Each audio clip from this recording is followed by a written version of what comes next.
এই সময় আসলে আপনারা দীর্ঘদিন একটা রাজনৈতিক সরকারের জন্য অপেক্ষা করছিলেন।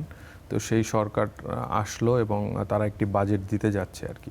তো সেক্ষেত্রে এখনকার আসলে আপনাদের ব্যবসা বাণিজ্যের বাস্তবতাটা কি, বা বিনিয়োগের পরিবেশ থেকে শুরু করে সার্বিকভাবে কেমন আছেন আসলে আপনারা? দেখেন, বিএনপি সরকার যে বর্তমানে দীর্ঘ ১৭ বছর পরে দায়িত্ব নিল, একটা কঠিন সময় কিন্তু দায়িত্ব নিয়ে অনেকগুলি চ্যালেঞ্জ তাদেরকে এই সময় মোকাবেলা করতে হচ্ছে। কারণ এতদিনের যে পঞ্জীভূত যে সমস্যাগুলি আপনারা দেখছেন, যে ব্যবসা বাণিজ্য স্থবির হয়েছে, বিনিয়োগ নাই, ফরেন ইনভেস্টর নাই, তারপরে একটার পর একটা ইন্ডাস্ট্রি বন্ধ হচ্ছে, এদিকে এক্সপোর্ট ডিক্লাইন করছে কন্টিনিউয়াসলি। তার মানে আপনি যতগুলি সূচকের দিকে যাবেন সব জায়গাতেই কিন্তু নেগেটিভ টেন্ডেন্সি চলছে। তো এরকম একটা সময় বিএনপির জন্য কিন্তু এইটা একটা চ্যালেঞ্জিং বাজেট হবে, এবং এত বছর পরে এই বাজেটটাও কিন্তু অনেকটা পরীক্ষামূলক বাজেটও আমি মনে করি যে এটা হতে পারে। আর দ্বিতীয়ত সরকার যেটা চেষ্টা করছে, যে একটা বিনিয়োগ বান্ধব এবং অর্থনীতিকে পুনরুদ্ধারের একটা বাজেট এইবার হবে।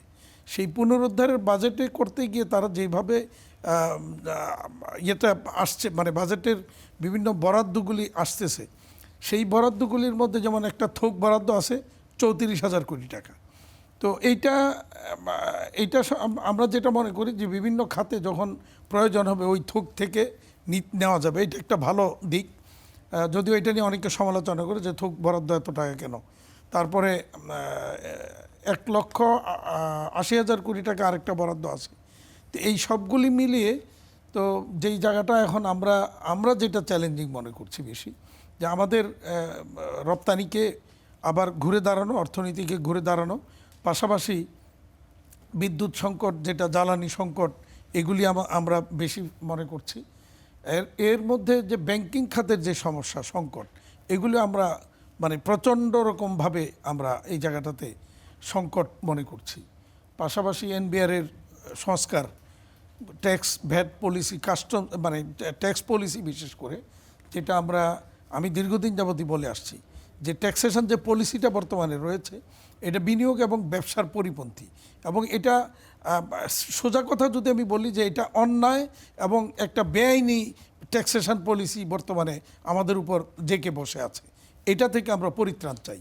এটা নিয়ে আমি এনবিআর চেয়ারম্যান মহোদয়, অত্যন্ত সজ্জন ব্যক্তি, ভালো পজিটিভ সেন্সের একজন মানুষ, আমি অর্থমন্ত্রী মহোদয়ের সাথে এটা নিয়ে আমরা কথা বলেছি।